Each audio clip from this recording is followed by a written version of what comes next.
What's going on, everybody? Eric Lindquist at Stochastic here on the Odd Shopper channel, coming to you with another edition of Lindy's Leans, Likes, and Locks MLB. Hit that like button, subscribe button, notification bell. Goes a long way for me on this video. Goes a long way for you. That way you become apprised whenever great content is going live here at our little neck of the YouTube woods. My friends, we are back. You hear that? Do you hear that? It's nothing, because that's generally what I hear in the comments section when things are going really, really well. And they have been flying fast here the last couple days. Now, obviously Sunday was in the premium Discord, and hey, I'm back here in my home base. Good to be back. I had a nice time back in South Dakota. Got to bet in person there. South Dakota came through Vegas, put a couple of tickets together too. Like, I don't know, Sunday, Houston -2.5, Houston -1.5. Found all the alternate lines that I could for that. Ended up getting the Jordan Alvarez home run. Ended up getting the Paul Goldschmidt home run. We are running really hot. 9-2. I just remember Joey Gallo, 9-2 on Sunday's card. And then you go back to Friday's video, 13-2. Now, that is encapsulating leans and likes and locks all together into one. And the leans, obviously, we sometimes end up betting those home run props, always talk through them, talk through K props as well from time to time. But the key is just smash. Absolute double-digit unit smash on Friday. That is what I'm talking about. Glad to get back on the winning train here at the tail end of last week. Ran it into the weekend, and I'm hoping Memorial Day weekend, happy Memorial Day weekend, by the way, can continue to smash for us here too on Monday with my first episode coming to you this week. Again, BetMGM, we'll talk about them a little bit later, have another little ad read. I think you know what we might be talking about in that instance here as well, but just want to get into it and also say thank you so much to everybody who has ever sacrificed anything for this country and the armed forces. I cannot say thank you enough. It is incredible, the opportunity to be able to just talk about something that I love on a day-to-day basis. MLB, NBA, get to talk about PGA at the Odd Shopper Golf channel, get to talk about betting, get to talk with all of you lovely, fine people. But none of that would be possible without the sacrifice made by many, many before. Know that that's a little bit of a, crazy thing to go from that into sports betting, but it is what it is. Can't say thank you enough. So if you're one of those people, all of my love here on Memorial Day weekend. Alrighty, y'all, 11 games to get to. Let's get to the picks.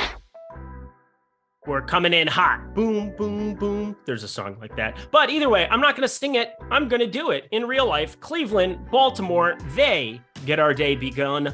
They get our day begun? What a weird way of saying things.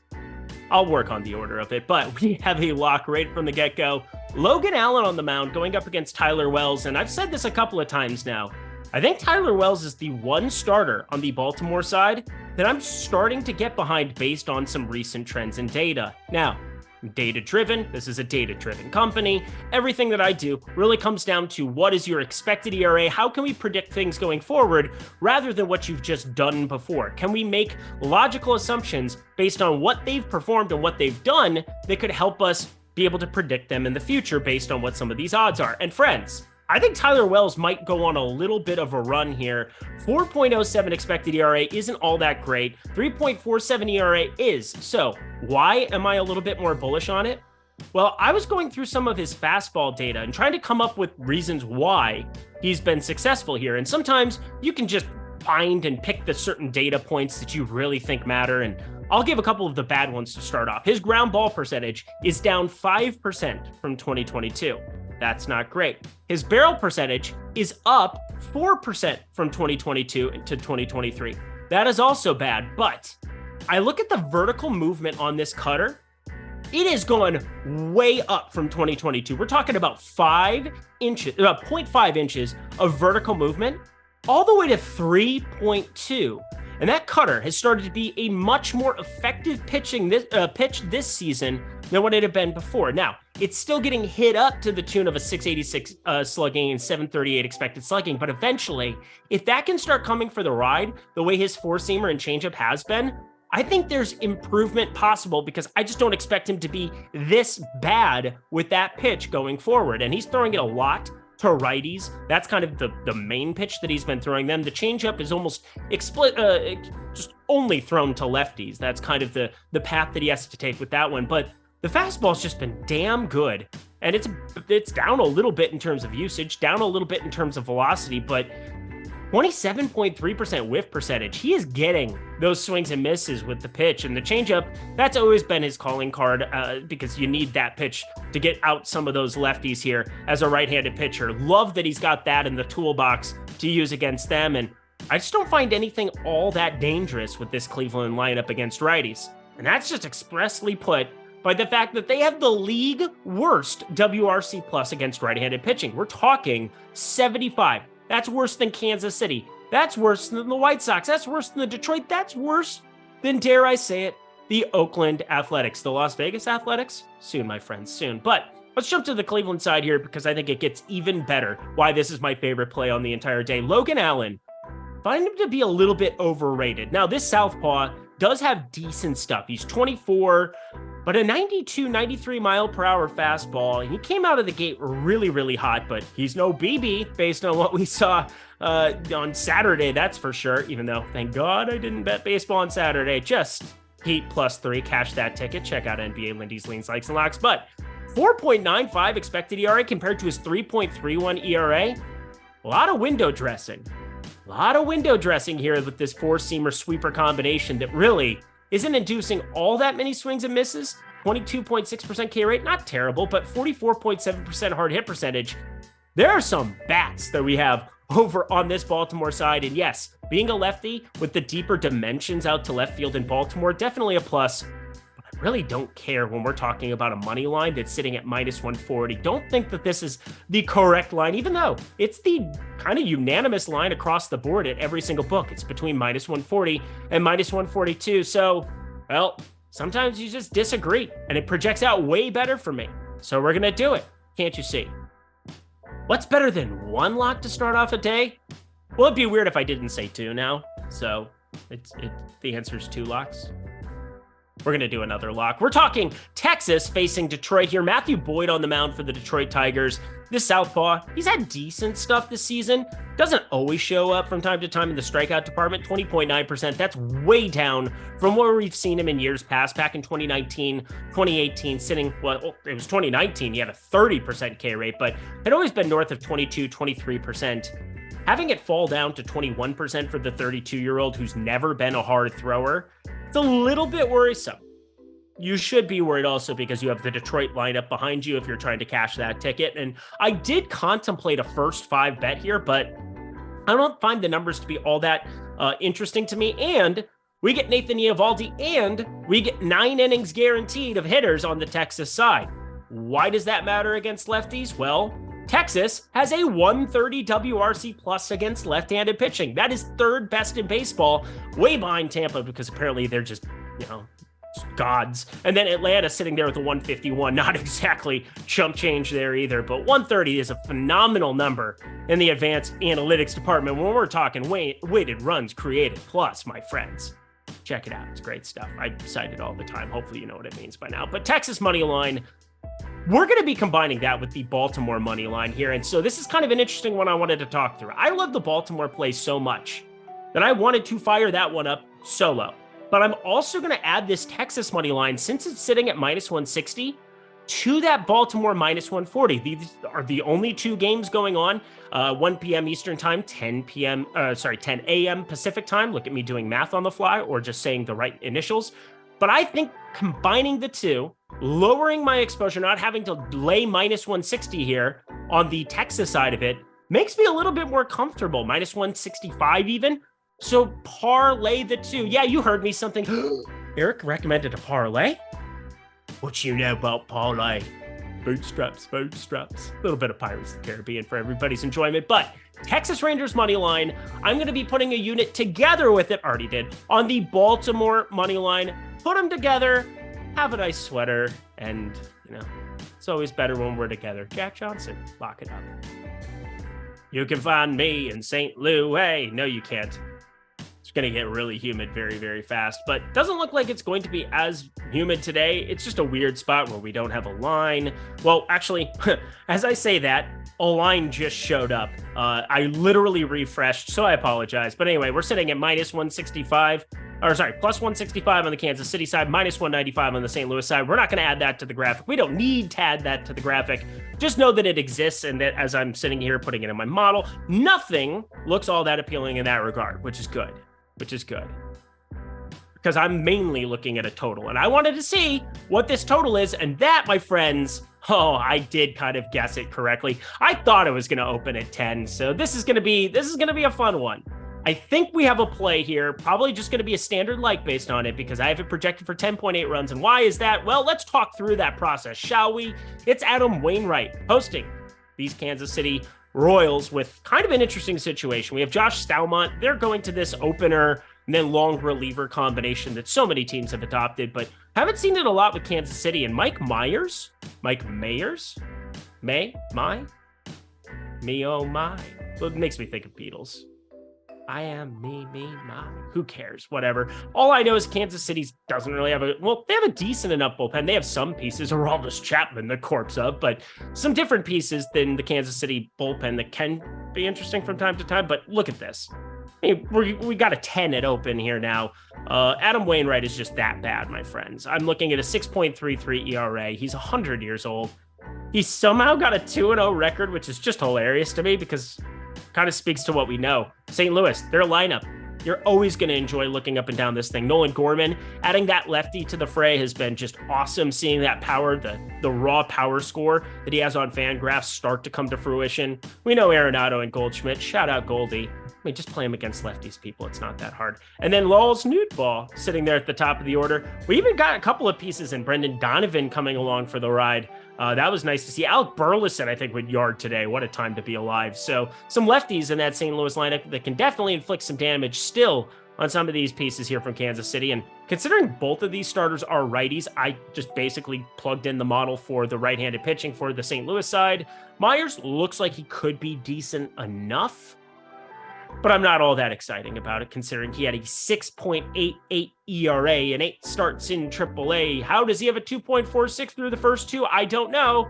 All I know is I have this nearly for 11 runs. So I'm leaning an awful lot of runs. It's like Bit O Honey, if you guys ever had that candy back in the day, or Pot O Gold.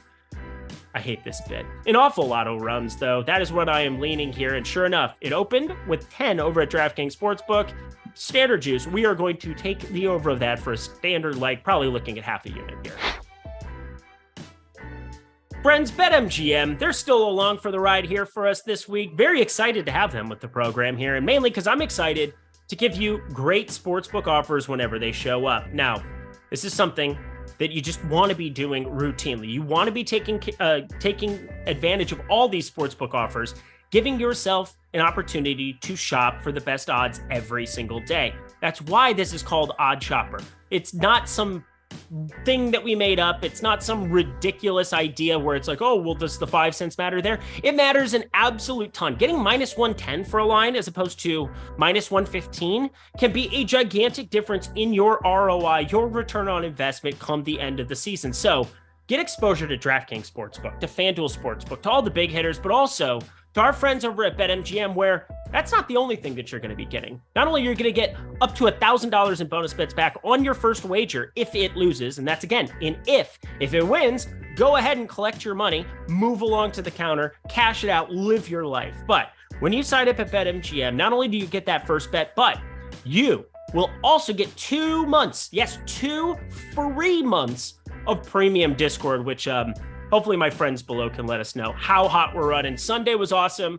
Friday was an absolute moon smash. I don't know what a moon smash is. What a weird thing to say, but not weird to say that BetMGM is one of those sports books you want exposure to, especially now that we have these great deals with them going. Jump in that premium Discord. It's not only myself and Ben Razzo, who hit Emiliano Grillo for 100-1 at the Colonial this weekend, the Charles Schwab incredible golf bet that he threw out to the people there. His boy Grillo coming to fruition. We got Etienne Shander smashing parlays. We got Isaiah Suarez smashing all the NASCAR streets you could possibly want. We have all of these sports covered for you in this premium Discord. Me, myself, MLB, NBA, PGA, NFL, when that pops around. Those are my main 4. I don't dabble in the college streets because I just have Ben Raza telling me what to do there. But check out BetMGM. Take that offer, take advantage of that offer below. Use promo code OSInsider when you do. It's all on the screen there for you. It's lovely. Thank you to BetMGM. It's only if you're 21 and over, and if you have a gambling problem, please call 1-800-GAMBLER. Alrighty, y'all, back to the picks. I'm a little mad at Taj Bradley entering this game. We have the Tampa Bay Rays going up against the Cubbies here, going into Wrigley. Was looking at a wind report. I'm seeing a couple of conflicting things. Windfinder, it's not really updating correctly for me at the time. Windfinder.com. Use it, love it. It's so fun to go through, too. You feel like you're really putting in the work. You know, it's enjoyable. I just want to see where the damn arrows go, really, is what it comes down to. And then sustained gusts, what are we looking at? But we got the Cubbies here, and, well, Marcus Stroman, we know he's been very effective striking out lefties, but he's still giving up some power to them. And I don't know if you've noticed, we've had Josh Lowe on this channel a lot. I've been talking about him since day one of this season, and it has just turned into a smash fest. He's been leading off against a lot of righties of late here. A 307 average, 11 homers, 959 OPS. I feel like his total bases, and then of late, his home run props for the last month have been on the card almost every single day. Now, some of the value has been removed because, well, now he's leading off and the books are pricing that in. He's not getting pinch hit for, and there have been a number of times where the Tampa Bay Rays just kept him out for what reason? I'm not sure. I know defensively, there are things that they're looking for out of certain players, but when a guy hits the ball this well, you just put him in the damn lineup and figure it out. DH the guy, for Christ's sake. Do something. I know that's like, Randy Arozarena smashing the baseball too. 301, 11 homers, 39 ribbies, 936 OPS. How many guys are smashing for Tampa Bay right now? It seems like absolutely everybody. Wander Franco smashing. Brandon Lau is probably the guy struggling the most out of the core pieces, batting 210, 8 homers, 713 OPS. Much lower grade than I was expecting, but considering he plays second base, still an upgrade at that position, and we know his prowess against righties. So best of luck to you, Marcus Stroman. But I find it difficult for me to want to go out of my way to back Tampa Bay as favorites here in this spot behind Taj Bradley. I think the Rays, I don't want to say this because the Rays obviously know very much what they're doing, but they sent him down to AAA. They tried to work on this cutter and changeup and curve mix. He only has 4 pitches, really, and they were trying to miss. I don't know what it was that they did down in AAA, but I saw this article on it, wanted to go through it. It was up on Fangraphs, and you're basically seeing Taj Bradley. I don't know. They just didn't think that he had a confident enough or a go-to enough second pitch. But from everything I see, he's got a 33.7% K rate given. Just 4 starts now for the 22-year-old because they sent him back down to AAA after a good beginning to the season. And, well, now he's stuck up here, which is great. I guess 5 starts. Wanted to amend that one quickly, but a 3-1 record, 1.15 whip, 4.44 ERA. And then, well, yeah, he's going to give up some hard hit, but it's been really good. A 40.3% hard hit percentage. I can't ask for more than that from a 22-year-old in his first season. And a 3.12 expected ERA. I want to be backing him so badly, but I'm worried that they sent him down to AAA. Maybe he lost some confidence. I know these are some ancillary, ridiculous type things, more trend related, not necessarily what I do. It's just got me a little bit uncomfortable. This should be a play on the Tampa Bay money line for a half unit, and yet I'm keeping it off the card as of right now, and I'm looking at the Chicago Cubs money line, actually. If I did anything here, I might flip it. We have the experience of Stroman. He's got a sub-3 ERA, sub-1.1 whip, and I'm just nervous. I'm going to be paying very close attention to Taj Bradley in this next start, coming off of his last 2, where, well, 6 earned he's given up total. 11 Ks is nice, even that 7 Ks last time out. But 9 hits given up, different type of pitch mix than we had seen earlier in the season. Don't know what to make of it, but I'm going to be looking much, much closer at this spot leading up to first pitch. If you want to know what I end up doing, whether it's, could be a total even, depending on what that wind direction's doing, hit me up on Twitter at Eric Lindquist. We're going to have to react to that one pretty quickly. Spent a lot of time for a lean on the last game, so I'll try to keep this one nice and tight and easy because, well, it's a lean once again here. I don't know what to make of these 2 pitchers or why they're pitching. I know that you need to have somebody on the mound today, and happy Memorial Day because runs are probably in store here, but it's Carl Kaufman on the mound going up against Ryan Nelson, and Carl Kaufman, not it. It's 25, 9.35 ERA so far as 2 starts, 8.70 expected ERA. The sinker is not sinking. I don't think his mix is going to be all that good at altitude. We're talking about a guy who tops out at 90 miles per hour, who has to get by on deception, no velocity, no spin really even on some of these primary pitches. We're talking the sinker. 2,169 RPMs is a very low number and not going to generate any swings and misses for a sinker, especially when you're talking about it being at altitude. Again, look at me doing smart kid things today. Looking at his four-seamer, it's not going to get swings and misses, period, because it's going 90 and not moving. So I think he's a walking beanbag chair. He's going to be very comfy in the batter's box. I'm going to take that one and put that one in my pocket too. Ryan Nelson on the other side, 16.4% K rate, 40.7% hard hit percentage. It's like Lee Trevino and Happy Gilmore. I do not like this pitching, Sam I am. And yet Colorado plus 1.5 was something that graded out decently well over on OddsShopper here. It's basically flat in terms of expected ROI, so we're not going to be going crazy. I'm not saying that it's advocating for the play by any means. It's a pretty neutral play, but I think that would actually be the lean here. It is in Arizona, and so we're not at the altitude of Coors Field for this one, but just talking about Kaufman's profile long-term here, Arizona's got some bats. We know Corbin Carroll can definitely get it done. Lourdes Gurriel has started to smash here in the month of May. Nice to see him come alive because, well, Arizona's just a better baseball team than you might expect. But that being said, Ryan Nelson is not somebody I'm going out of my way to back at these kind of numbers. No. Minus 175 on Ryan Nelson. Think about what I just said. Don't do it. I would be leaning plus 1.5 on the Colorado side as perhaps a parlay piece or something of that nature, but it will not be on this card. Probably my least favorite game to be betting, period, unless something shows up a little bit less efficient than I'm expecting in the home run department. Speaking of the home run department, we've got my Minnesota Twins. Great spot here. Yeah, going to Houston. Always fun to see the Houston lineup on Memorial Day. Sit down and watch them put up a bajillion runs. But hey, we got the right guy for the job. Sonny Gray, 1.82 ERA, 1.20 whip. Great stuff so far this season, although ran into a little bit of interesting situations the last couple games. 4 innings pitched, just 84 pitches against the Dodgers. The Dodgers are really, really good against righties. I'm going to just kind of write that one off. And then San Francisco, this is where I'm kind of very curious what happened. 105 pitches.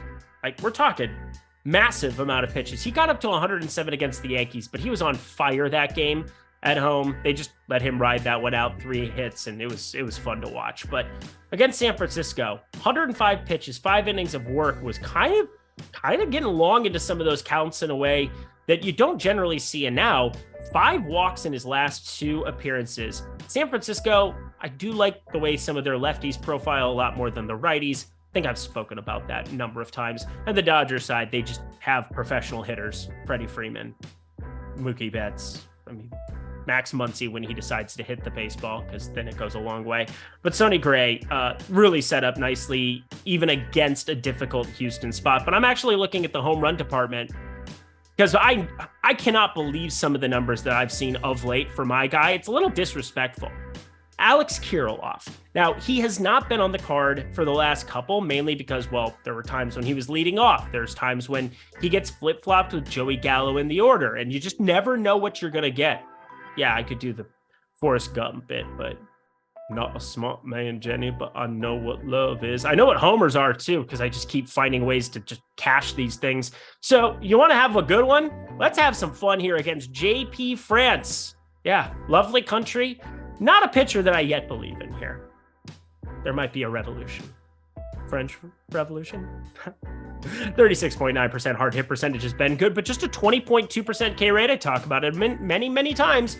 What's the best way to neutralize those kind of issues you have for Joey Gallo and Alex Kirilloff? 29% and 34.8% K rates respectively. Actually, you have to flip-flop those two because Gallo's the one who strikes out more. But I love when they get to face righties who don't get swings and misses, because then if it hits their bat, the ball goes a million miles. We're talking a 59.4% hard hit percentage for one Joey Gallo, and Kirilloff is at 35%, but I cannot tell you enough times. I truly believe he could be one of the best lefty hitters in baseball in the next 5 years. Needs a little bit of time. It's like Yordan Alvarez. Well, the Dodgers, I still can't believe what he would look like if he was in a Dodger uniform. Check out that trade sometime. Let me know what you think about it. Google it. nauseating. But Alex Kirilloff, I expect to start smashing the face and the cover off of the baseball very, very shortly. If we're getting north of plus 450, like I expect us to here, and Alex Kirilloff is not batting 7th or worse, I love this play. Alex Kirilloff to homer, that would be the lean. Otherwise, of course, we're going to be looking at Joey Gallo too. Kind of a standalone game in the afternoon here in San Francisco. They're going to be hosting Pittsburgh, and I have a little bit of an exotic play for it. Well, it's not exotic. I mean, it's just a pretty straight uniform play of what people run into is what it is. We've got Rich Hill on the mound going up against Anthony DeSclafani, and neither of these guys I find to be all that appealing backs at this point in time. DeSclafani, that K rate, what's going on? 19.2%, still not walking anybody. That's great, coming off of 4.3% in that department last year. But I thought this slider, considering it was his primary pitch, and it looked pretty good. I thought he would start getting swings and misses with it in a prominent way. He does have a 26.2% whip percentage with it, and yet he's just not getting strikeouts because his sinker, his four-seamer, his changeup, his curveball, nothing generates swing and miss. It's so wild to watch. So I do find it a little bit of an outlier that his sinker has an 11.7% whip percentage and just and then goes up to a 22% put away percentage. That's kind of wild to me. Not sure what to make of it. Probably depends more on what count he's in. That's a conversation for a different day. We're not going to go down that walk. But Anthony DeSclafani, sub 20% K rate. Very surprised that he's never found Ks in the bigs, because pitch mix would just tell me it would. And Rich Hill, he used to find a lot of strikeouts at the bigs. Still at 23%, a higher K rate than Anthony DeSclafani, the righty there. But the southpaw Rich Hill here, he's 100. He's facing a San Francisco lineup that isn't all that appealing, that's for sure. I don't find them to be all that terrifying in any way, shape, or form. And yet, I don't know how you could possibly go into this one and do anything other than back some of these righties hitters. And that's where I'm kind of like targeting in on one or two of them. I think the best, though, is going to be Jonathan Davis. He's now leading off for the Marlins. Where did that come from? But anyway, some interesting... there's some baseball player names going to the old roulette wheel here from time to time. But J.D. Davis, the trade, the acquisition for the Mets, he's found ways to just find power immediately here in a San Francisco uniform here, leading this team in hard hit by a mile. 55.3% hard hit percentage, 383 xWOBA, 293 expected batting average. I like him. I think I've also talked quite a bit about how much I like Haniger as well. Maybe he's somebody that could stand out as well, but I assume Davis, just based on those numbers, is the guy that I would be most interested in. It's not like books don't have these numbers too, but I have a break-even number on this at plus 125. So we want better than that against Rich Hill in San Francisco on the over of 1.5 total bases to make this a viable play. If it's less than that, I apologize for wasting your time. Maybe Mitch Haniger has that. Maybe we can look at something of that nature, but J.D. Davis, that's the guy that I'm targeting against Rich Hill. My friends, it's time. Manscaped. Oh, they are back, and they have some beautiful products for all of you, my friends. The Platinum Package 4.0. We're talking about luxury full body grooming kit. The Performance Package 4.0. Hey, the Perfect Package 4.0. Get yourself those boxers. They are comfy. I've got them on right now. They feel very, very nice, but nothing is quite as nice as what this Lawnmower 4.0 is. If you were to get one thing from Manscaped, just one thing, if you're just looking for one item, period, that is it. The groin and body grooming trimmer. Yes, you heard it. I said groin. It's all okay. We're going to be comfortable here, my friends, but I have nicked myself so many times in different sensitive spots using a razor in the past, trying to take care of myself, trying to make it look all nice and lovely for my special someone. But then you run into an issue and then it hurts for a week and you can't believe you've done that to yourself. But I, my friends, have never ran into an issue with this Lawnmower 4.0, and that is because it's got a nice light to be able to guide wherever you might be trimming. It has an amazing blade that does not nick and cut you the way that a razor or these other trimmers that try to be Manscaped do. This Lawnmower 4.0, it is the real deal. It is waterproof. You can wash it off instantly. It is such a great item. So again, I love these kits. I love the Beard Hedger kit for all of you people there. Try to take advantage of making your facial hair look beautiful. I love the nose trimmer as well. We're talking the Weed Whacker. That is an amazing product as well, but I cannot give the stamp of approval enough to the Lawnmower 4.0 because despite the fact that I'm goofy and say some weird things on this program from time to time, my wife loves me. She loves me even more when I take care of myself. So the Lawnmower 4.0, friends, run, use promo code Stochastic, 20% off that beauty. Take advantage of it now. I mean, again, I would not be talking about this product if I did not believe in it specifically. It is the right tool for the right job. Get it done. The Lawnmower 4.0 over at Manscaped. Alrighty, y'all, back to the picks. Atlanta heading into Oakland. Gonna be good stuff because, well, it's always good to be facing Oakland. I did a lot of things against Oakland today. Alternate spreads. We were talking 2.5s, 1.5s. We're talking everything you could possibly imagine. And then Yordan Alvarez over on bases, 1.5 total bases. He had plus money attached to that. What are we even doing here? And then I bet the home run and he hits it yard twice. So that was enjoyable too. Should have bet the 2 homers. That would have been a really legendary call. But in this one, we have Michael Soroka back in our lives here for the Atlanta Braves going up against Paul Blackburn. And Blackburn, we know who he is at this point in time. He had glimpses last season, but the primary sinker cutter pitcher is just 259 expected batting average, over a 40% hard hit percentage, and just a 19.1% K rate. That is not those are not the numbers that we are looking for. I've done that bit too many times. But let's talk Michael Soroka, because this is a guy that once upon a time had some hype coming in out of AAA. He was a first rounder for the Braves back in 2015. Never really had the velocity kind of a deal, but he has a sinker that used to be able to just get dudes out. Well, no, it was the slider, excuse me. The sinker is his primary pitch, but the slider is the one that he was inducing all the swings and misses once upon a time. But we have not seen him in the bigs since 2020. He's had a bunch of injuries, a lot of bad luck, and he's just 25 years old. So I don't know what to make of him, but all I know is that Atlanta, in the same way that we look at the Dodgers, in the same way that we look at the Rays, there are certain organizations in baseball that are just better at this thing than everybody else. So if they're throwing him out there, I know that they've had some back-end starters that aren't exactly fun to be backing here. And, well, 4.33 ERA, 1.33 whip isn't exactly encouraging, but 35 to 11 K to walk ratio so far in AAA. I'm okay with just seeing how the dice fall here going up against the Oakland Athletics, and mainly because, well, you get to back Atlanta's lineup, and I don't know if you noticed, but Ronald Acuna is doing absolutely silly, ridiculous things. Matt Olson, threw into the premium Discord that I wasn't going to bet that game, but of course, if I did, I would take Matt Olson to homer. I would just bet the Atlanta money line, and of course, Matt Olson, first at bat, hits it a bajillion miles. I should really listen to myself sometimes, but you know what? Locked in a profitable day on Sunday, and nobody wants to hear me complain about profit, which we've now had a lot of the days. It's been much better. I love how quiet it's been.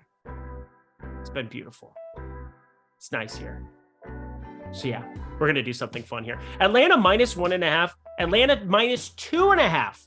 I'm doing the same thing I did with those Houston Astros there on Sunday. I'm going to be running it back, trying to find some alternate spreads here, mainly because I think Soroka could be decent right from the get-go. You at least neutralize the bats that I'm the most worried about. Yeah, you got Noda, who went yard rate away as well on Sunday.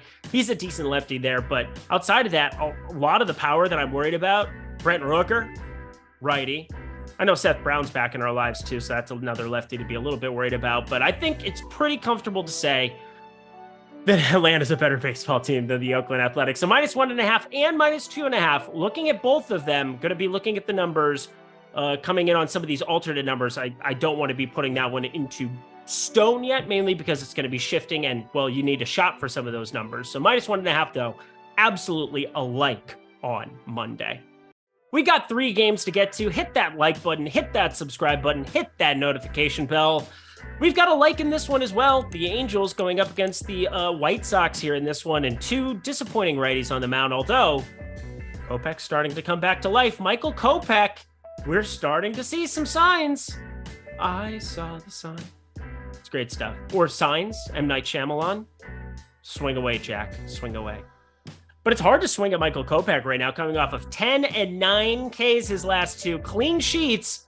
against Kansas City and Cleveland. And that is where I want to throw out my caution flag, if you will. I'm not positive what to take out of those because, well, so far this season, Kansas City, 76 WRC plus. That's down in the doldrums with Cleveland, who I just talked about. And then Cleveland, 75 WRC plus. And that is 1 and 2, the worst complete numbers against right-handed pitching in all of baseball. And, well, the strikeouts, I mean, that's still pretty independent of either one of those because, well, WRC plus is basically weighted runs created. And then, well, 25% K rate for Kansas City is hefty. Find it pretty impressive to be running up the table and a 19.4% K rate against righties. That's second best in baseball. Do the Cleveland Guardians have? So there you go. I'm still... I don't completely believe it yet, mainly because of those two lineups, and that's where I'm a little bit nervous. Now, the Angels would be a lot better if they were facing a lefty. Make everybody feel a lot more comfortable, but they do have a 103 WRC plus, so above league average. They have a 165 ISO, and they've got some lefties that if you are not on Michael Kopech, if we are talking about this being smoke and mirrors, well, you're going to run into some issues here with the Angels. And even guys like Gio Urshela hitting for pretty good average. Surprising, 318 on the season. Again, I was breaking down some Angels numbers before this one. Kind of surprised how good some of these righties have been. Brandon Drury up to 8 homers with a 770 OPS. Kind of like the Angels lineup a lot more than it sounds like the public does. Even with Taylor Ward completely doing nothing for them, now they've gone to Mickey Moniak. Yeah, oh, Mickey, haha. 361 average, 4 homers, 1.184 OPS. That can't possibly maintain. If it did, he would be an MVP caliber player. So there's that. Moniak, more like a Pontiac. Am I right? Anyway, I hope not tomorrow because I'm looking at the over here. Griffin Canning on the other side of this one. Not a pitcher that I've ever really believed in. I know he was supposed to be an important part of this rotation. It hasn't really come to fruition. Just a 19.1% K rate, 43.2% hard hit percentage. And the White Sox with Jake Berger. Get yourself a burger on Memorial Day. Of Andrew Vaughn, Tim Anderson, Luis Robert, of course. They got some major league hitters in this lineup. Some guys who can do some damage against some righties. So there you go. Let's have some fun. Over 8.5. Looking for runs there in the south side of Chicago. I want to like something from this one. I wish something looked good here from this one, but as it stands right now, not all that appealing to me. And there aren't even lines out because, well, there's not even an official starter that we're looking at here on the Washington side as of yet. However, I think it's going to be Trevor Williams. I don't know why it wouldn't be. Started on the 24th. 5 days. Yeah, there we go. It's the 29th tomorrow. Look at me. I think it's going to be Trevor Williams. He had 5 days between his starts, Mets and Miami. Had 6 days between his starts against Miami and San Diego. My mental math, I think it's correct on this one, but the books, they haven't put out a number, and the Washington Nationals not put out an official starter, so there's that. It's a little frustrating. Trevor Williams limiting some hard contact, but a righty facing these Dodgers with a 115 WRC plus against that handedness. It's a tough spot for anybody. But on the other side of this one, it's not the B. Miller that we are going to be talking about mostly on tomorrow, on Monday's slate, that is, because, well, there's one coming up in the late night hammer that demands a lot more attention. But this guy, Bobby Miller, had 1 start, nice stuff, 5 innings pitched, 5 Ks, 8 ground balls. He's expected to be a stud for the Dodgers, although so far, I mean, it's just the 1 start there. Wasn't very good at AAA. Had north of a 5.5 ERA there, so that's not ideal. However, Pacific Coast League, it's just a headache. And I know they pitch in Oklahoma City primarily, and I'm not going to go through every single piece of that. I guess I could do a home road split. That would be the smart kid thing to do because Oklahoma City, not the worst ballpark, but when you have to go pitch in Reno, in Las Vegas, and especially in Albuquerque, it's bad shit. You don't want that. You don't want that. It's just impossible to critique some of these guys until they do get to the bigs where you run into better pitchers parks. You run into Petco. You run into Dodger Stadium. Coors Field sucks in the NL West. No doubt about that one. But then you get San Francisco. You get some much better situations across the diamond at all of your game environments and all of your ballparks that you're pitching in compared to the PCL, the Pacific Coast League. So we've spoken enough about this one. I obviously would like the Dodgers if it was Trevor Williams. I'd like the Dodgers against a lot of righties, that's for sure. But just going to be a lean here. I'll lean the run line for you, -1.5, but we got to see what those numbers are. As always, hit me up on Twitter at Eric Lindquist. I'll let you know if this ends up making the card. To the next B. Miller, friends, it is, I mean, this guy, what is going on? Bryce Miller, an absolute ace right out of the get-go, going up against Domingo Germán and these New York Yankees. He gets to pitch in Seattle. He gets to have, well, Seattle's lineup hasn't been all that appealing to be backing of late. Well, they've had their moments. Jared Kelenich's had a great year, but Bryce Miller, 256 xWOBA, 2.7% walk rate, and a 25.5% K rate.